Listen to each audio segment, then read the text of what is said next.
I found that nothing in life is worthwhile unless you take risks.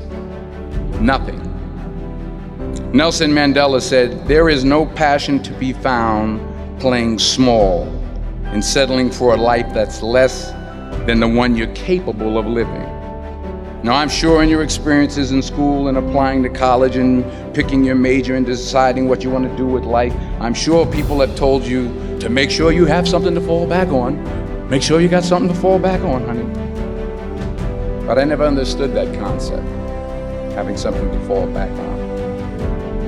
If I'm going to fall, I don't want to fall back on anything except my faith. I want to fall forward. I figure at least this way I'll see what I'm going to hit. Fall forward. This is what I mean. Reggie Jackson struck out 2,600 times in his career, the most in the history of baseball. But you don't hear about the strikeouts. People remember the home runs. Fall forward. Thomas Edison conducted 1,000 failed experiments. Did you know that? I didn't know that. Because the 1,001st was the light bulb. Fall forward. Every failed experiment is one step closer to success. You've got to take risks, and I'm sure you've probably heard that before, but I want to talk to you about why that's so important. First, you will fail at some point in your life. Accept it. You will lose. You will embarrass yourself. You will suck at something. There's no doubt about it. And I know that's probably not a traditional message for a graduation ceremony, but hey, I'm telling you, embrace it, because it's inevitable. And I should know.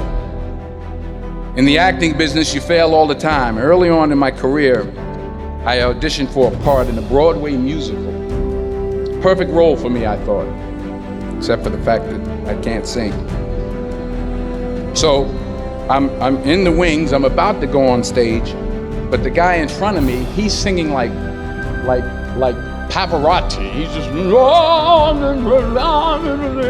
he's just going on and on and on, and I'm just shrinking, I'm getting smaller and smaller. So they say, "Oh, thank you very much, and you'll be hearing from us." So I come out with my little sheet music, and it was Just My Imagination by the Temptations. That's what I came up with. So I hand it to the accompanist, and she looks at it and looks at me and looks out at the director and was like, "All right." So I start, I'm gonna sing.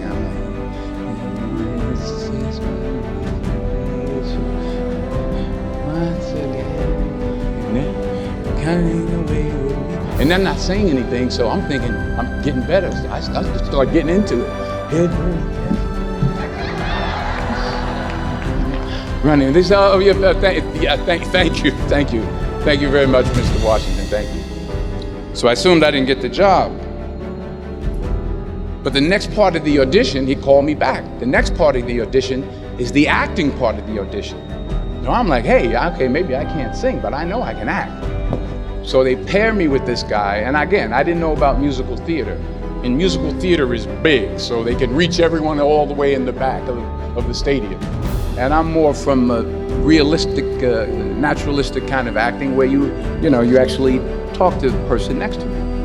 So I don't know what my line was. My line was, "Well, hand me the cup." And his line was, "Well, I will hand you the cup, my dear. The cup will be there to be handed to you." I said, "Oh, okay." "Well, should I give you the cup back?" "Oh, yes, you should give it back to me, because you know that is my cup and it should be given back to me." I didn't get the job. But here's the thing. I didn't quit. I didn't fall back. I walked out of there to prepare for the next audition, and the next audition, and the next audition. I prayed. I prayed, and I prayed. But I continued to fail, and fail. But it didn't matter, because you know what? There's an old saying, you hang around the barbershop long enough, sooner or later you're gonna get a haircut. So you will catch a break, and I did catch a break. Last year, I did a play called Fences on Broadway. Someone talked about it. Won the Tony Award. And I didn't have to sing, by the way. But here's the kicker. It was at the Court Theater. It was at the same theater that I failed that first audition 30 years prior. The point is, every graduate here today has the training and the talent to succeed. But do you have the guts to fail? Here's my second point about failure. If you don't fail, you're not even trying. I'll say it again. If you don't fail, you're not even trying. My wife told me this great expression. To get something you never had, you have to do something you never did. Les Brown's a motivational speaker. He made an analogy about this. He says, imagine you're on your deathbed, and standing around your deathbed are the ghosts representing your unfulfilled potential. The ghost of the ideas you never acted on. The ghost of the talents you didn't use. And they're standing around your bed, angry, disappointed, and upset. They say, we came to you because you could have brought us to life, they say. And now we have to go to the grave together. So I ask you today, how many ghosts are going to be around your bed when your time is? You've invested a lot in your education, and people have invested in you. And let me tell you, the world needs your talents. Man, does it ever.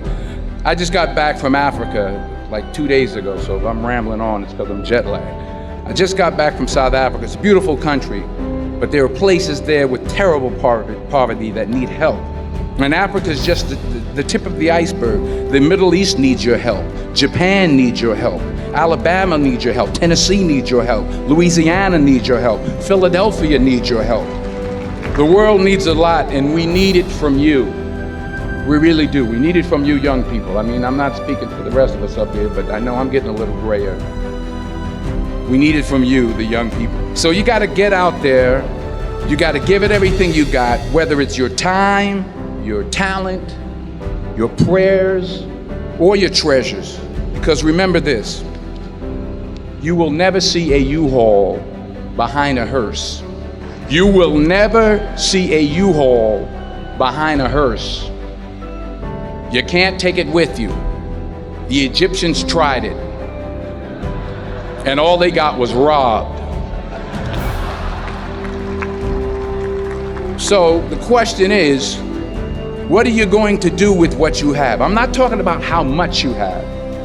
Some of you are business majors, some of you are theologians, nurses, sociologists. Some of you have money, some of you have patience, some of you have kindness, some of you have love, some of you have the gift of long suffering. Whatever it is, whatever your gift is, what are you going to do with what you have?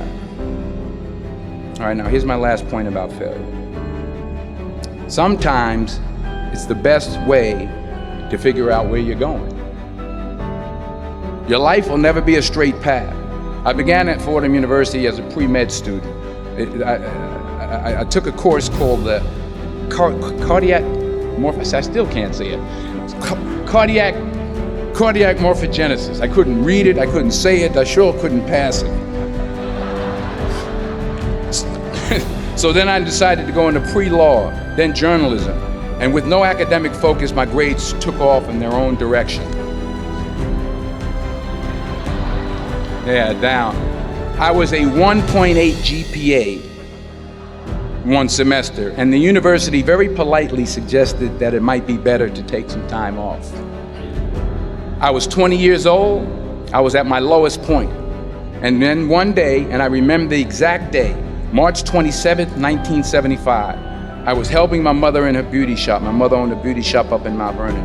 And there was this older woman who was considered one of the elders in the town. And I didn't know her personally, but I was looking in the mirror, and every time I looked at the mirror, I could see her behind me, and she was staring at me. She just kept looking at me. Every time I looked at her, she kept giving me these strange looks.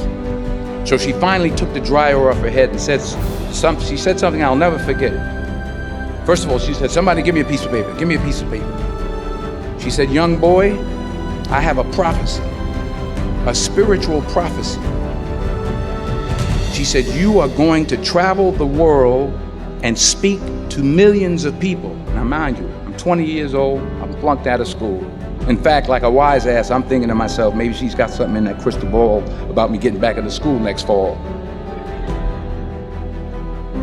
But maybe she was on to something, because later that summer, while working as a counselor at the YMCA camp in Connecticut, we put on a talent show for the campers. And after the show, another counselor came up to me and asked, have you ever thought about acting? You're good at that. So when I got back to Fordham that fall, I got in, I changed my major once again for the last time. And in the years that followed, just as that woman prophesied, I have traveled the world and I have spoken to millions of people through my movies. Millions who up till this day couldn't see me, who up till this day I couldn't see while I was talking to them, and they couldn't see me, they could only see the movie. They couldn't see the real me. But I see you today, and I'm encouraged by what I see. And I'm strengthened by what I see. And I love what I see.